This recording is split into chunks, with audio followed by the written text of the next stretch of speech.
साथ संगत जी, प्यार से कहना धन निरंकार जी। आशा करती हूँ आप सभी बहुत अच्छे होंगे।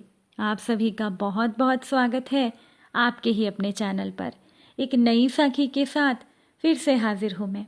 साथ संगत जी, आज की साखी का शीर्षक है मनुष्य का मूल।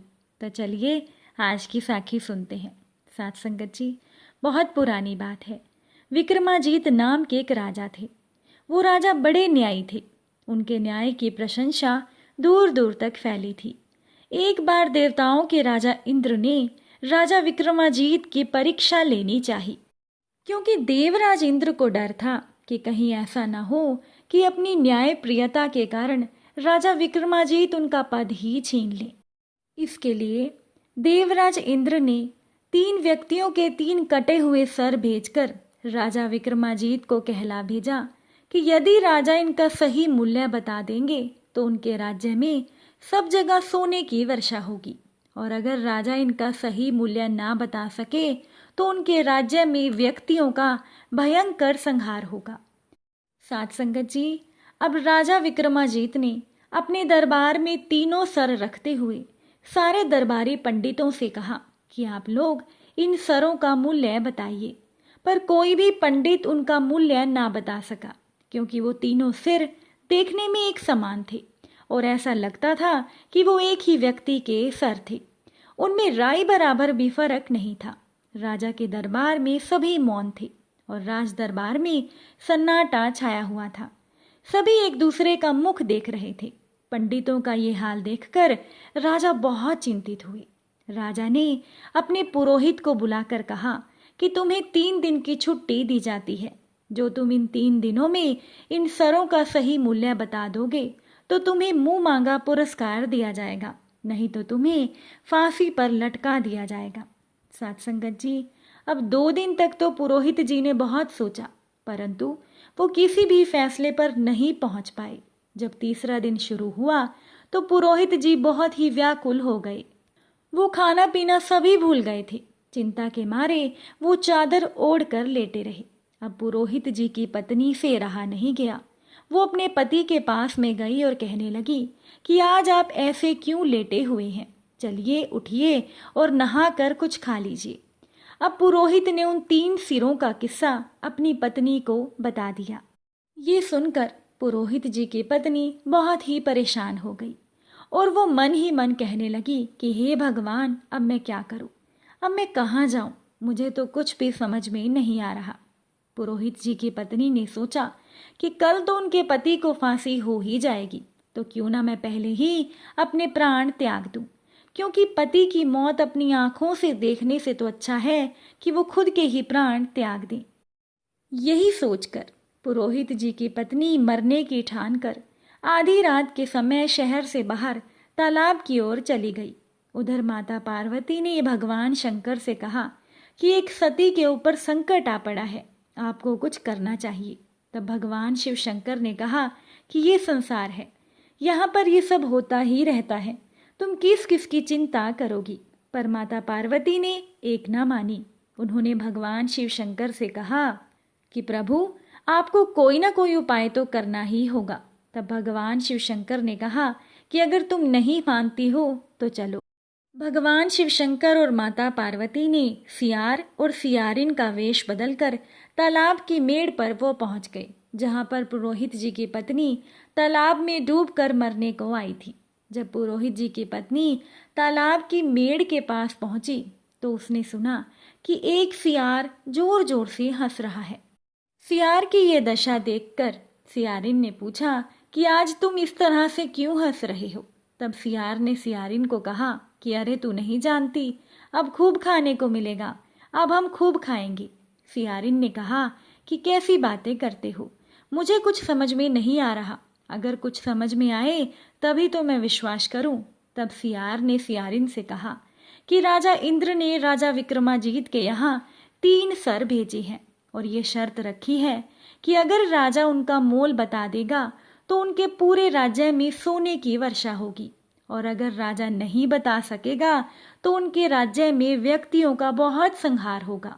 तो सुनो, उन सरों का मूल्य तो कोई भी बता नहीं सकेगा और सोने की वर्षा तो होगी ही नहीं।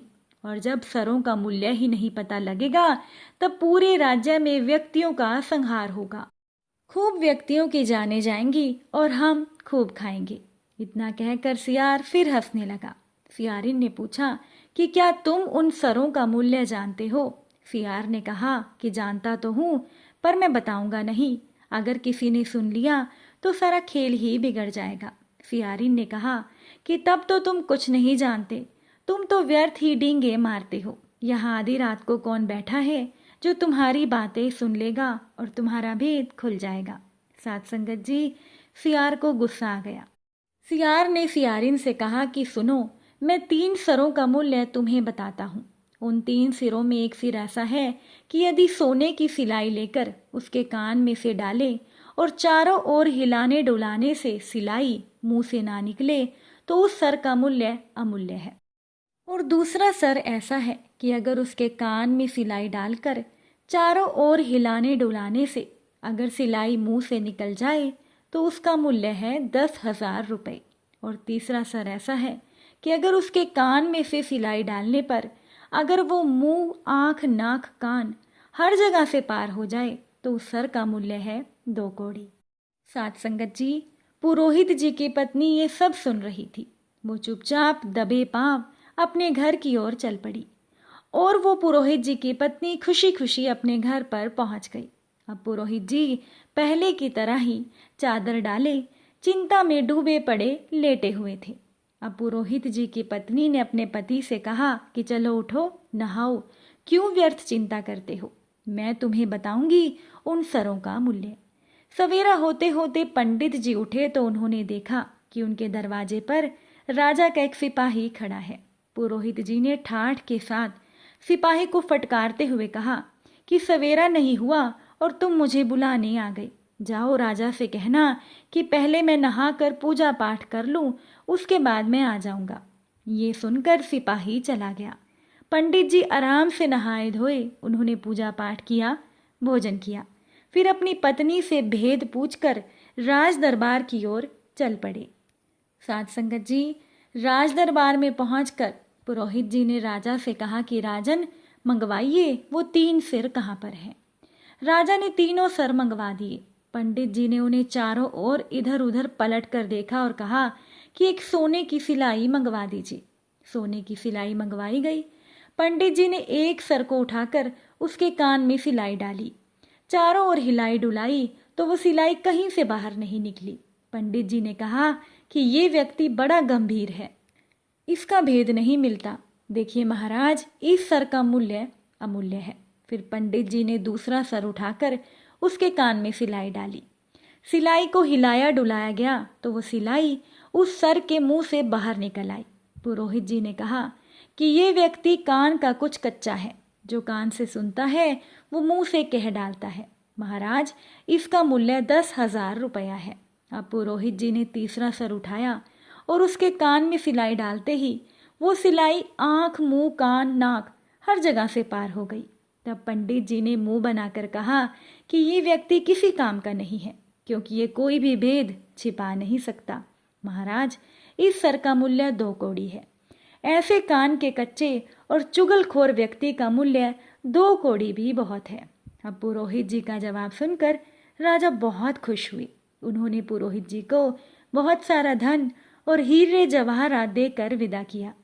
और उधर राजा ने तीनों सरों का मूल्य लिखकर राजा इंद्र के दरबार में भिजवा दिया और राजा इंद्र बहुत प्रसन्न हुए।